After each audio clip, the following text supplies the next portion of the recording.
Hello, everybody, and welcome back to Pick and Roll on the Board YouTube channel that hammers NBA content division. And we have a huge day of content on the way for you guys today. As you can see here, we have our morning Pick and Roll live stream, and Pips has a free pick ready to go and ready to give away. But tonight on the channel as well, we're hosting our first watch party of the NBA playoffs.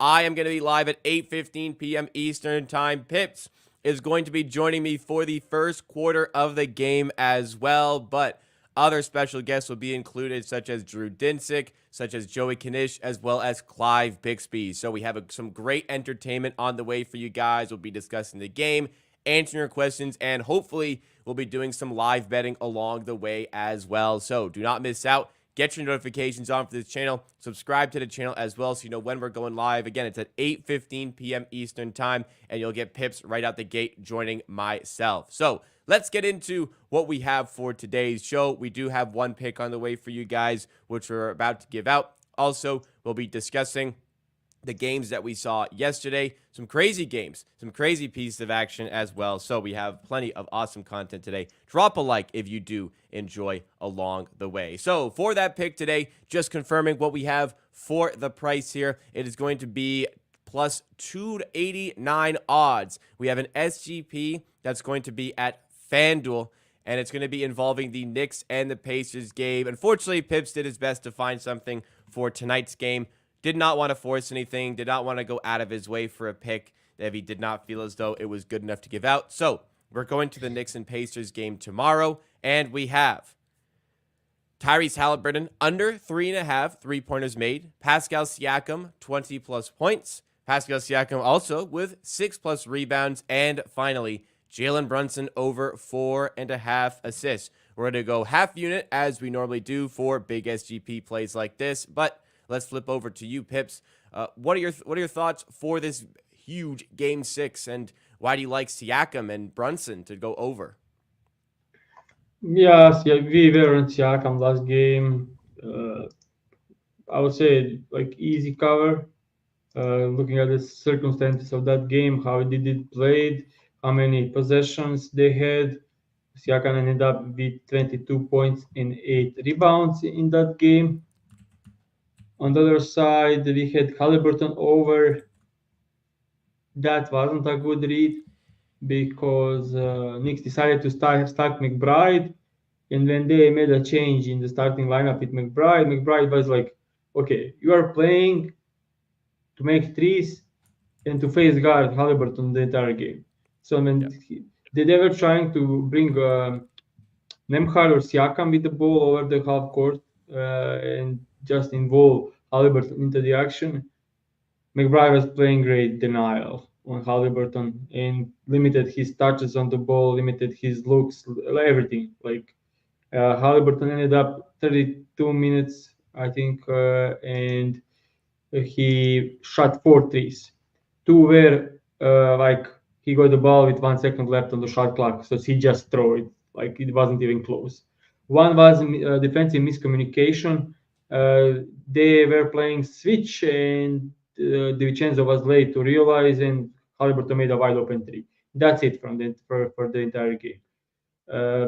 So yeah, I'm going with it. Siakam, as I said, Hart can guard him. We saw it in the last game.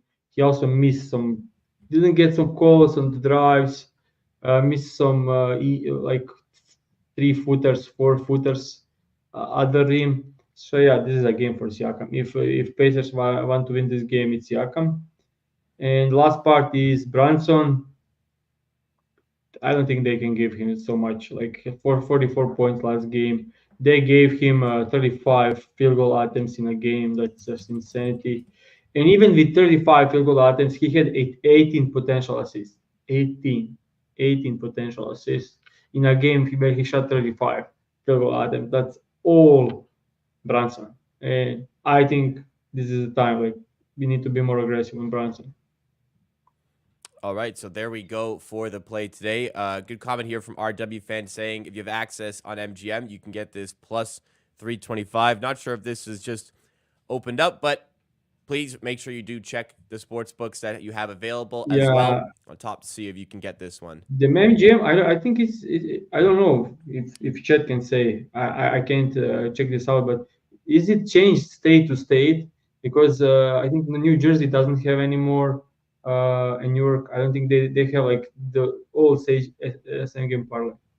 Yeah, I'm starting to think it might be location specific. It's actually it had changed for me the page. I'm just looking right now. The page had changed for me previously. Now it's back to what it was like as we were using it all season. So Yeah, yeah, I didn't see that. I checked for like 5 or 6 days in a row. It wasn't there, so I stopped looking. So yeah, if this is MGM obviously always had the best same game parlay price out of our books. Like ESPN is of course always the best, but we always use BetMGM. So yeah, plus 300, 325 is obviously like way better price for this one. yeah, apologies on that, everybody. But yeah, I'm just looking out. So the SGP engine, we saw the news that it was changing, and then we had checked earlier in the week on the show, and it did change. And now at least my layout is back to normal. So we'll make sure that we're always checking that just in case as well going forward. But anybody watching and having not bet yet, FanDuel, please go and do that at BetMGM instead. We'll be more privy Interesting to fact. that next time. I could open up the BetMGM site from Croatia without VPN, like ever, Mm-hmm. and now I can. And now I can't even open up without with VPN on. So they are probably like added geolocator or something. Right. So yeah, I will have tough time accessing BetMGM, but I will always create something and send to Jacob so he can check before the show in the future. Yeah, not sure again why that's moved, but I will we'll make sure we're double checking on that for the next one. Okay, let's shift over to our recap of the previous show's plays. We got a bit of good news. We did get a positive hook from yesterday's game, up to 10-17 on hooks on the season. So, as much as it's been a great season for the show is doing really well. Overall, we're about plus 9 units or so on the season as a whole. Unfortunately, still was a losing day. Same recap as the previous show, as the previous recap we did. It was a 1-2 day, but one of those losses, unfortunately, on the big SGP puts us at minus 0.7 units. For Jokic, went back to it again. He just absolutely crushed it in this game. Ended up going over on his assists, just dominated. It was a weird night overall for Anthony Edwards, so that's part of it as well. As for the Pacers and Knicks game, maybe a little bit surprising that they switched from going Precious Achiuwa in the starting five to Miles McBride. That completely changed up the dynamic for the New York Knicks. But in the end, Tyrese Halliburton has a dud of a game, back to what he had previously in the series, whereas the Siakam part was the winner. The hook win was on SGA. He gave us a hook loss on Monday, and then he goes one better and gives us the hook win for this one here. I can't even imagine if we got back-to-back hook losses on the same play. But Pips, anything you want to discuss here from the recap on the previous show? Yeah, it's just want to mention some stuff for Knicks and Pacers. Pacers lost possession battle, and I think that this is one of the worst ever. They lost possession battle by 28 possessions 28 possessions in a playoff game, game 5, the most important game, one of the most important games of the last probably decade for the Pacers, maybe even longer. I don't know. It's insane. So Yeah. I don't I just don't really think they were ready for this one. We questioned the Knicks and how much energy they'd have for this game, considering the minutes and considering how they looked in games 3 and 4. But man, playoffs are really just everything is really just on a game-to-game basis. You just have no idea what you're going to get from some of these teams. The Nuggets look dead and buried, down 2-0, losing both games at home. They win 3 games in a row and now have a chance to wrap up the series. The Knicks looked like they had nothing left in the tank after game 4, And they end up just dominating game 5. And an interesting stat, Miles McBride. So I listened to a podcast, the Hoop Collective, where they said Miles McBride, in his entire career, the most ball screens he has set in a game is 8. In game 5 against the Pacers, he set 23. So he set nearly 3 times the amount of ball screens he's ever set in a game in that game. And the And the idea was reason just is give Brunson the space. it's so easy to like understand why did that happen. Of course. He was guarded by Tyrese Halliburton. They were just like hunting Halliburton, and for a And good Nemhard. reason, because yeah.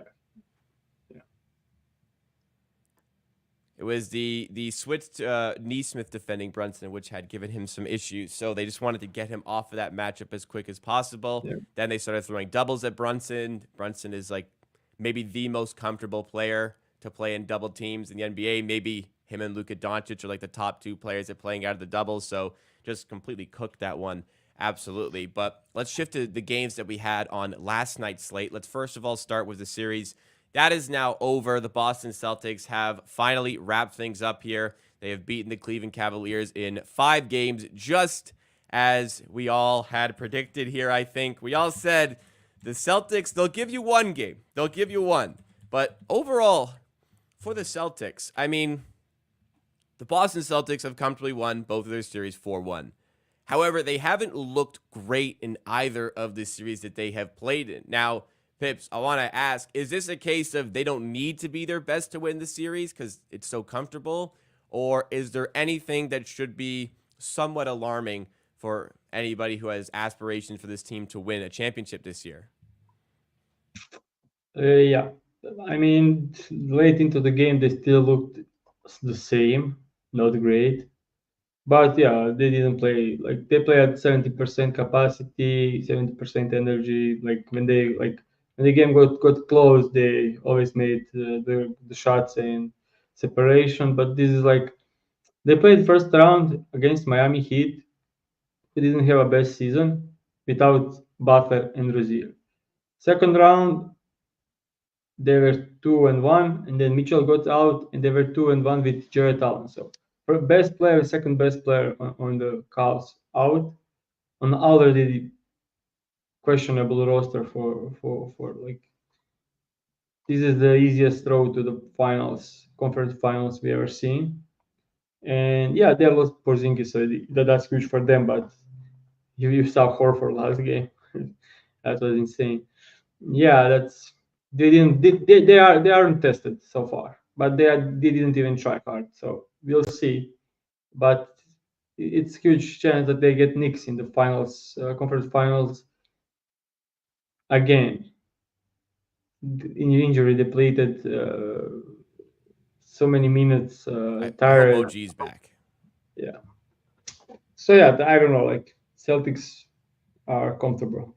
That's the way Yes. to describe. They are comfortable. Yes, I think so as well. So, maybe they haven't been at their best, but they also haven't had to be. So when they do have to be at their best, is this team going to look And different? also, We don't and, know. and also last game, our big SGP of previous game hit in third quarter. On Yes.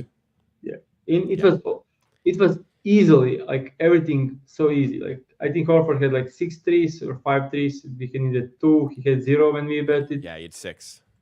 Brown went over for 1 point last game. He had 11, so like more than double under the line. So Tough. yeah, It yeah. was just one game delayed, but the right Yeah. the right read, I suppose. Absolutely. On to the other game that we had. It was the Mavericks and Thunder in Game 5.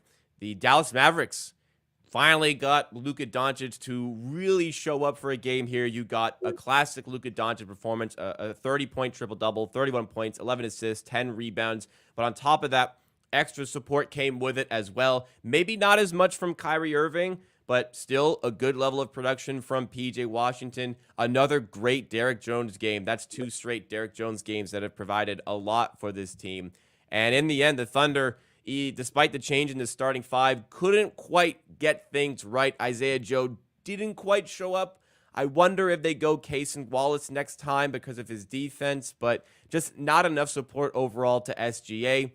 Pips, what are the Thunder going to have to bring to the next two games in order to win this series?